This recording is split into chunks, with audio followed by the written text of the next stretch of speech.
अस्सलाम वालेकुम। City 5 news से मैं हूं शमिला रानी। खबर शामिल करते हैं मंडी बहाउद्दीन से। मंडी बहाउद्दीन से जहां पर district emergency officer engineer Imran Khan ने कहा है कि अमली मशकों का मकसद खतरात से निपटने के लिए मुख्तलिफ महकमों की तैयारियों का जायजा लेना है। किसी भी इमरजेंसी की सूरत में सबसे अहम किरदार रेस्क्यू और रिलीफ का होता है। ये बात उन्होंने आज डिस्ट्रिक्ट जेल मंडी बहाउद्दीन में इमरजेंसी सर्विसेज 112 के जेर एहतमाम हंगामी सूरत हाल से निपटने के लिए अमली मुजाहरे के मुआयने के मौके पर कही। अमली मुजाहरे में रेस्क्यू 112 के अलावा police, air force, civil defence, special branch की टीमों ने हिस्सा लिया।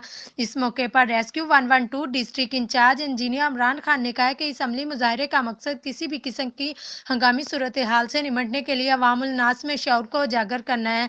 इन्होंने कहा है कि एक्सरसाइज में हिस्सा लेने वाली टीमों ने पेशावराना तौर पर मुतहरिक अंदाज में हिस्सा लिया, जिसमें मेडिकल, फायर फाइटिंग की मशकें की गई, जिससे ये बात साबित होती है कि किसी भी किस्म की हंगामी सूरत हाल से निपटने के लिए तमाम अदारे अलर्ट और तैयार रहें।